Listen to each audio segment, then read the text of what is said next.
আম, আজকে আমরা যে বিষয়টি নিয়ে সবাই একত্রিত হয়েছি, যে বিষয়টি নিয়ে আমরা আজকে কথা বলতে চাই, ধর্ষণ এবং নির্যাতন আইনগত সুরক্ষায় করণীয়, এই বিষয়টি নিয়ে আমরা আজকে সবাই একত্রিত হয়েছি। এবং আপনাদের সকলকে অনেক ধন্যবাদ যে আপনারা সবাই সময় করে এত ব্যস্ততার মধ্যেও আজকে এসেছেন।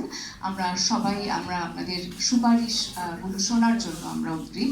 আজকে যারা আমাদের সাথে আছেন, কথা বলবেন, তাদেরকেও ধন্যবাদ সময় দেওয়ার জন্য।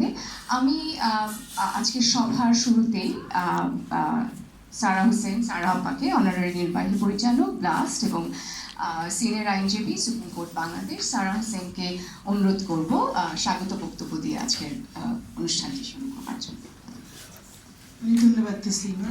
আজকে আমি প্রথমে আপনাদের সবাইকে স্বাগত জানাচ্ছি, আর তসলিমার মতো করে আপনাদের সবাইকে ধন্যবাদ জানাতে চাচ্ছি সময় দেওয়ার জন্য। বিশেষ করে আমাদের দুইজন বিশেষ অতিথি, জাস্টিস ইমান আলী, আমাদের অ্যাপেলেট ডিভিশনের বিচারপতি ছিলেন, এবং জাস্টিস জিনাতা রায়নিও, এখন ল কমিশনের চেয়ারপারসন। আর আমাদের সাথে আরও আজকে যুক্ত হচ্ছেন আপনারা সবাই অবশ্যই এখানে আলোচক হিসেবে আছেন, যে সবাই মন্তব্য সবার কাছে আমরা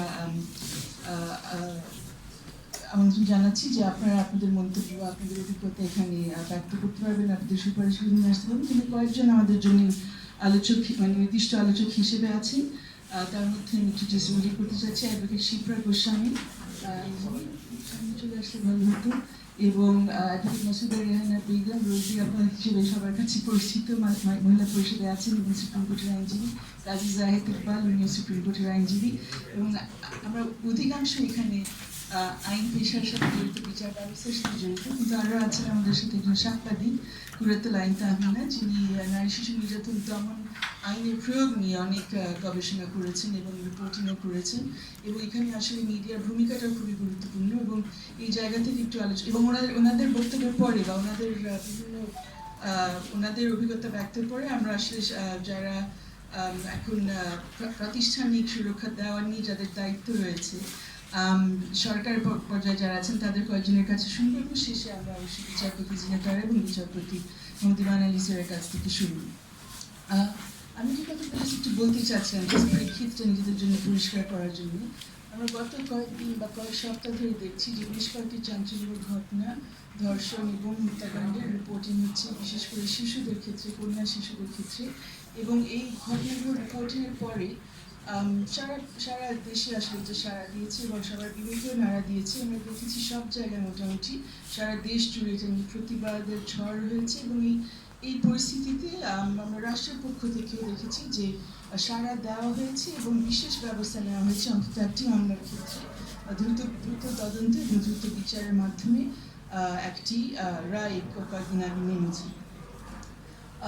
কিন্তু এই পরিপ্রেক্ষিতে আমরা কেন আলোচনা দেখেছি, অনেকে হয়তো ভাবতে পারেন আমরা এখন কেন কথা বলছি, একটা রায়টা দিয়ে দেওয়া হয়েছে, এটা একই সময় আলোচনা করার বা একসাথে হওয়ার, আমরা কেন আগে বসি? আগে আপনি সবাই সোচ্চার ছিলেন, সবাই কথা বলেছেন বিভিন্নভাবে, কিন্তু আমরা আজকে বসছি এই কারণেই যে আমাদের মনে হচ্ছে যে যেহেতু আমরা এই কাজগুলোর সাথে জড়িত প্রায় সকলেই, আমাদের মনে হচ্ছে যে কিছু প্রাতিষ্ঠানিক সমাধান আমাদের বের করা উচিত। মানে এক একটা ঘটনা, চাঞ্চল্যকর ঘটনা ঘটলে হ্যাঁ আমাদের বিবেকে নাড়া দেয়, কিন্তু প্রত্যেক ঘটনাকে চাঞ্চল্যকর করা সম্ভব নয়, এবং চাঞ্চল্যকর ঘটনা না হলে যে আমরা রেসপন্ড করবো না এটাও হতে পারে না।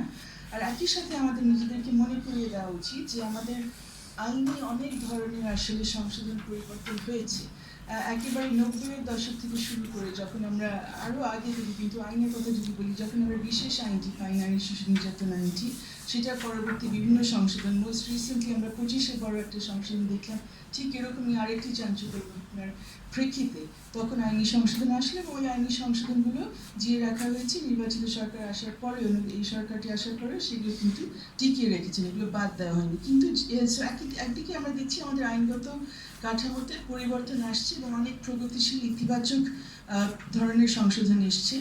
পাশাপাশি আমাদের অফকোর্স কোর্টেও কিন্তু এই ধরনের ঘটনা ঘটলে পুরো বিচার ব্যবস্থার উপরে সবার একটা অবসানের পরে, কিন্তু বিচার ব্যবস্থার মাধ্যমে যে আমরা বিচার পাইও সেটা নিয়ে আমরা অত বেশি কথা বলি না। কিন্তু বিচার ব্যবস্থার মাধ্যমেও কিন্তু আমরা অনেক ধরনের মাইলফলক রায় পেয়েছি বিভিন্নভাবে, সেগুলো নিয়েও আপনারা আজকে নিশ্চয়ই শুনবেন, যেটার কারণে আমরা ন্যায় বিচার পাইয়ে দিতে পারছি, ভিকটিমকেও আমরা এটাও নিশ্চিত করতে পারছি যে বিচারের নামে অন্যায় বিচার যাতে না হয়, তো এটা আমাদের মনে রাখতে হবে। আর তৃতীয় বিষয় হচ্ছে যে প্রাতিষ্ঠানিক অনেক ধরনের উন্নয়ন বাংলাদেশে হয়েছে। আমরা জানি যে পুলিশের ভিকটিম সাপোর্ট সেন্টার আছে, একজন প্রতিনিধিও আজকে এসছেন, ওয়ান স্টপ ক্রাইসিস সেন্টার আছে আমাদের বিভিন্ন হাসপাতালে, ডিএনএ ল্যাবসগুলো হয়েছে যেগুলো 30 বছর আগে আমাদের ছিল না।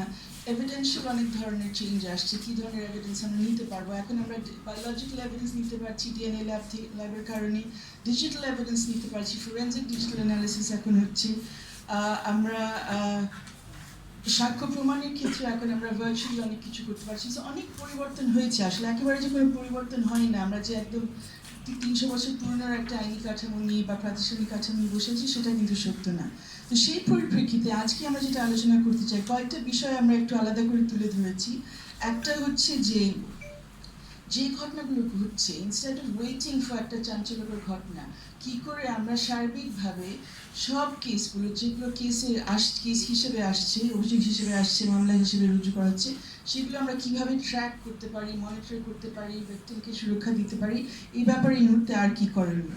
আরেকটা প্রশ্ন হচ্ছে যে সাক্ষ্য প্রমাণের ব্যাপারে, এই যে ক্যারেক্টার এভিডেন্স বা চারিত্রিক বিষয় এক একজনকে জেরা করা এবং ঝামেলায় ফেলা এসেন্সিয়ালি, সেই বিষয়টা নিয়ে পরিবর্তন এসছে। জ্ঞান আমাদের কোর্টে পিটিশনও হয়েছিল, কিন্তু আলটিমেটলি লিগাল মানে সংসদের মাধ্যমে একটা সংশোধন করা হয়েছে।